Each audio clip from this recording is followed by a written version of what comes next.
Today I'm going to be talking about pop art, which was a movement that started in the late 1950s in the U.S. This is Andy Warhol, the man responsible for this artistic movement. Pop art mainly focused on popular culture, such as celebrities like Marilyn Monroe,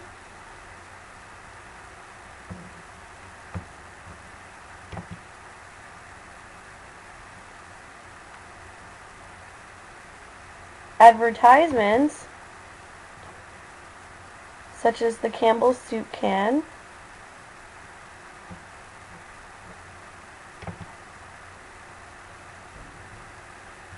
and everyday objects like the banana.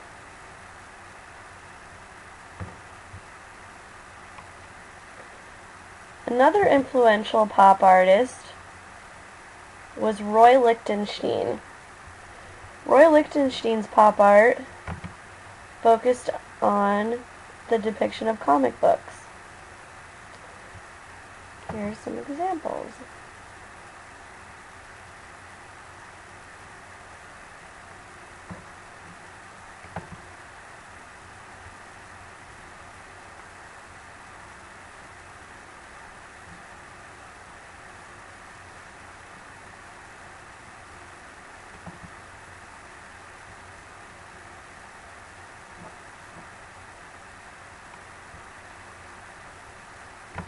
Today we are also going to be learning about the color wheel.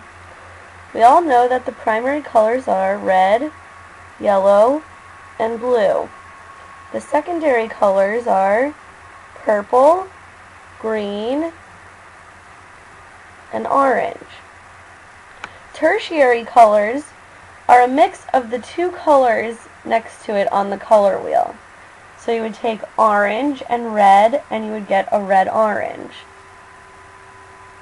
Complementary colors are colors that are across from each other on the color wheel, such as red and green. Analogous colors are the colors next to each other on the color wheel, such as yellow-green, green, and blue-green.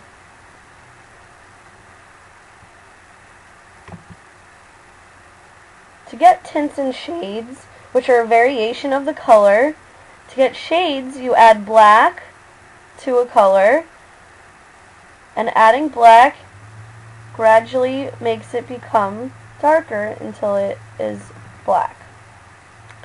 A tint is adding white to a color, and as you add white to a color, it gradually becomes lighter until you get to white.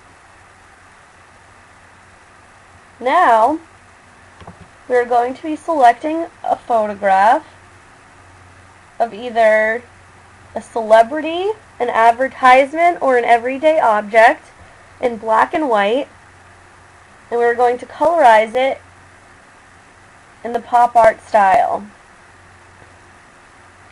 I've chosen Twiggy because she was a fashion icon.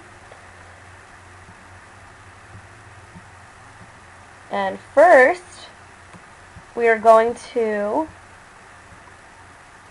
create a new layer by dragging it down and letting go. Then we're going to select a filter, an artistic filter, and go to cutout. This will allow us to adjust the levels of the lines and the borders.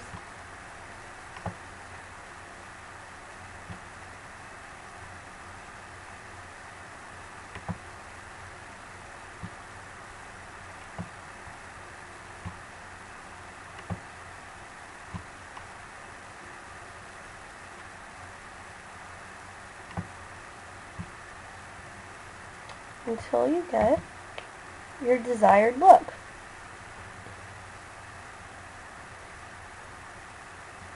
Now, I'm going to take my brush tool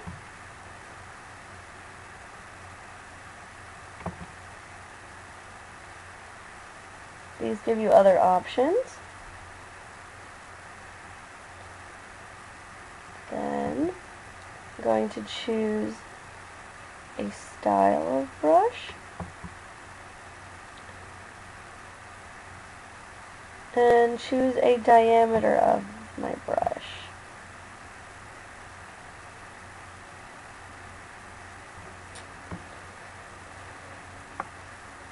And choose the opacity level, so I will still be able to see the picture underneath my paint mark. I'm going to choose 35, and then choose my color.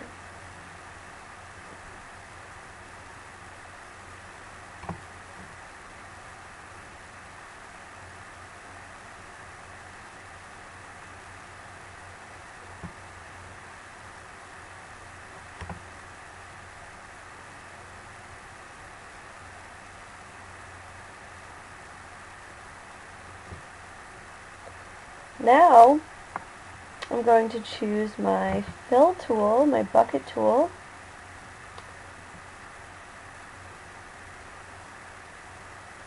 and refer back to the color wheel. I originally chose a blue tint. So now I'm going to choose a complementary color, which would be orange.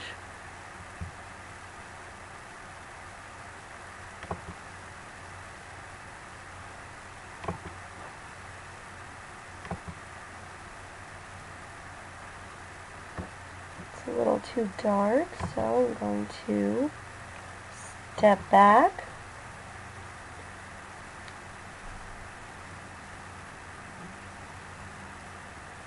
And lower my opacity level. Then I will choose a lighter color. That's better.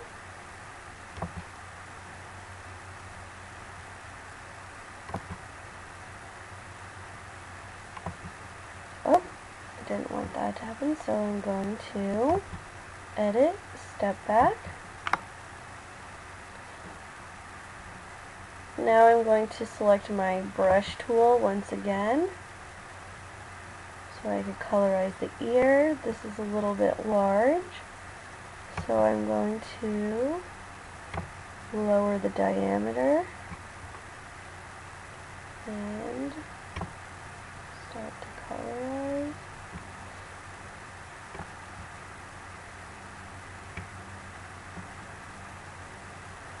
See how once I let go while I'm painting, it starts to create a darker tone.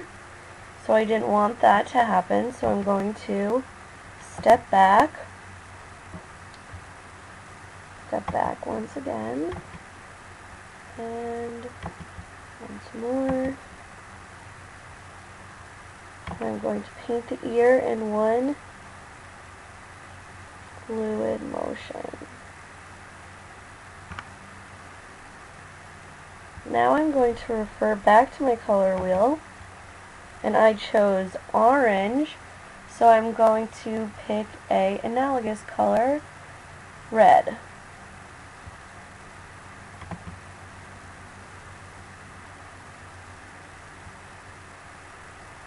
I'm going to go back to my paintbrush tool, and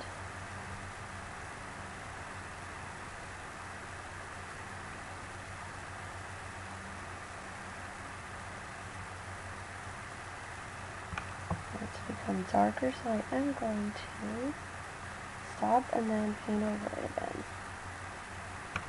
I'm going to repeat this process until I get the desired color. Now, I'm going to refer back to my color wheel,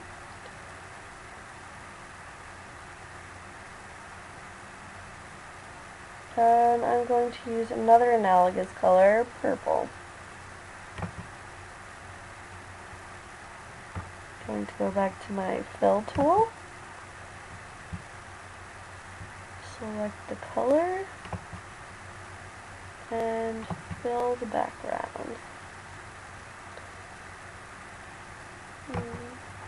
Try a darker one. That's better. Refer back to my color wheel and I'm going to choose a complementary color, yellow.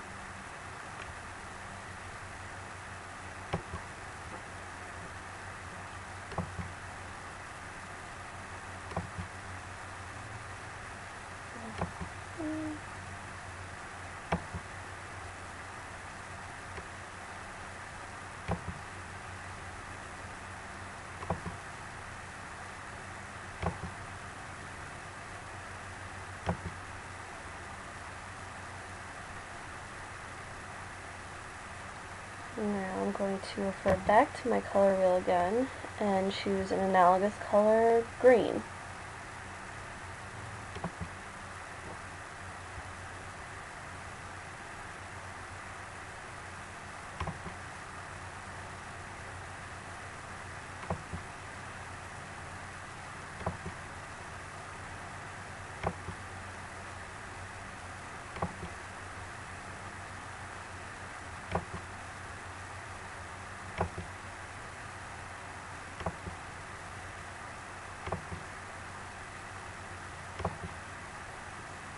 Didn't want that to happen.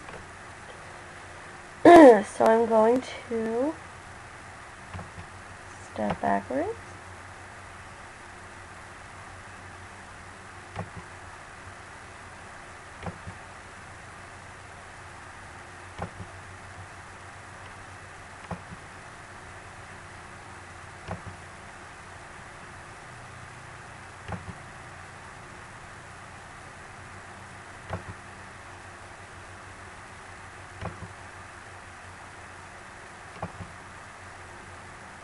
Going to refer back to my color wheel and choose a complementary color, red.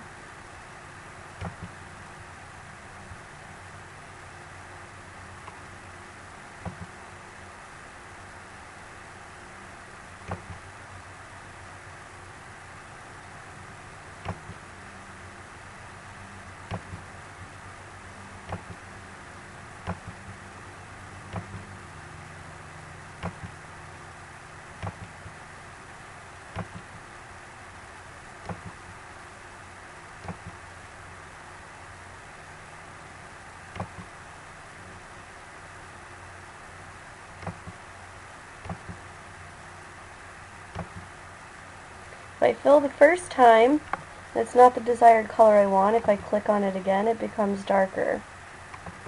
Same as the paintbrush tool.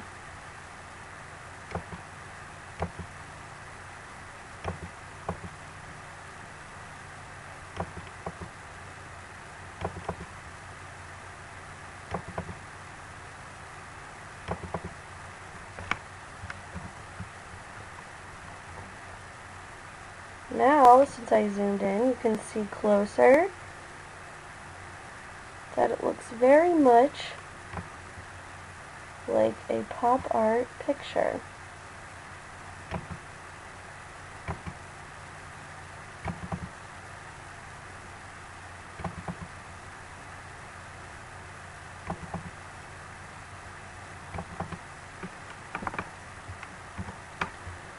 Now, I want you to experiment with all the tools that we covered, and I will be coming around to help you.